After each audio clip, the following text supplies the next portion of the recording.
Nama saya Vivian, jadi saya akan menjelaskan materi tentang laporan keuangan akuntansi pemerintah desa atau daerah.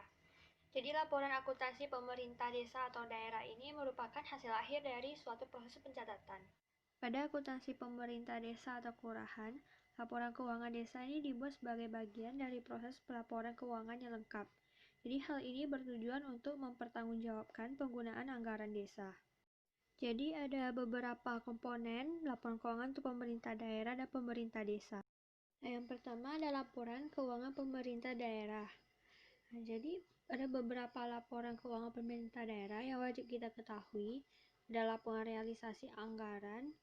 Yang pertama ini ada suatu laporan yang penyajiannya mengenai ikhtisar sumber, alokasi, dan pemakaian sumber daya ekonomi yang dikelola oleh pemerintah daerah yang dinamakan LRA atau laporan realisasi anggaran. Jadi ada beberapa unsur laporan realisasi anggaran yang perlu diketahui. Yang pertama ada pendapatan laporan realisasi anggaran atau RRA, yang kedua ada belanja, ketiga transfer, dan yang keempat pembiayaan. Pendapatan laporan realisasi anggaran ini adalah suatu bentuk penerimaan oleh bendahara pemerintah daerah atau oleh entitas pemerintah lainnya yang menambah saldo anggaran lebih atau SAL dalam periode tahun anggaran yang bersangkutan dan tidak perlu dibayar kembali. Belanja ini adalah semua bentuk pengeluaran oleh bendahara umum pemerintah daerah sehingga menimbulkan berkurangnya saldo anggaran lebih atau SAL dalam periode tahun anggaran. Yang ketiga ada transfer. Transfer ini suatu pengeluaran uang yang dilakukan oleh suatu entitas pelaporan kepada entitas pelaporan lainnya.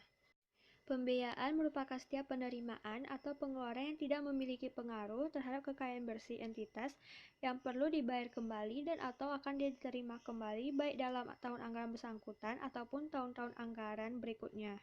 Jadi ada beberapa unsur juga pada LRA atau laporan realisasi anggaran. Yang pertama surplus atau defisit, dan yang kedua pembiayaan atau LRA.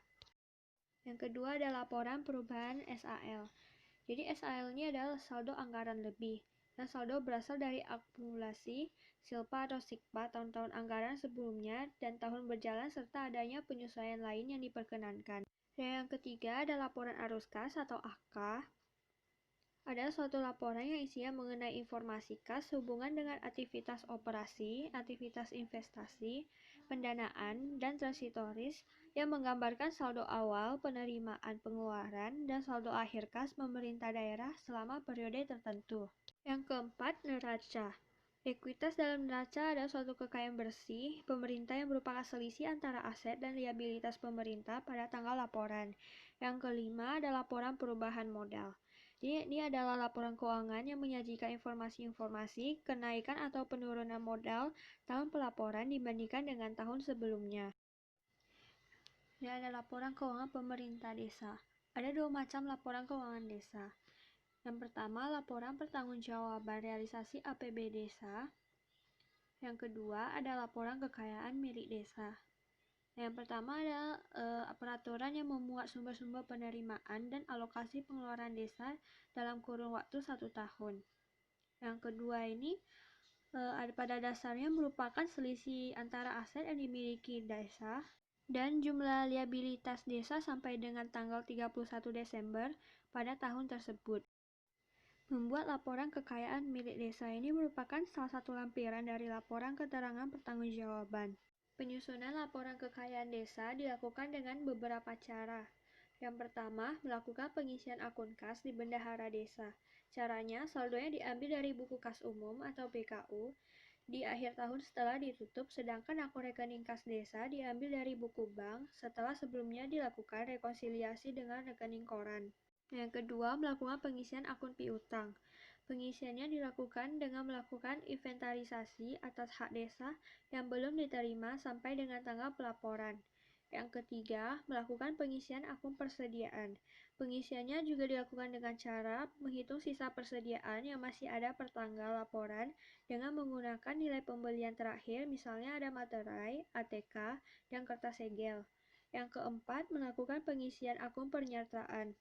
Akun penyertaan modal merupakan akumulasi jumlah uang yang diberikan kepada badan usaha milik desa atau BUM desa dengan acuan peraturan desa. Yang kelima, melakukan pengisian akun aset tetap berupa tanah, bangunan dan gedung, peralatan dan mesin, jalan, serta jaringan dan irigasi. Tetap berupa tanah, bangunan dan gedung, peralatan dan mesin, jalan, serta jaringan dan irigasi.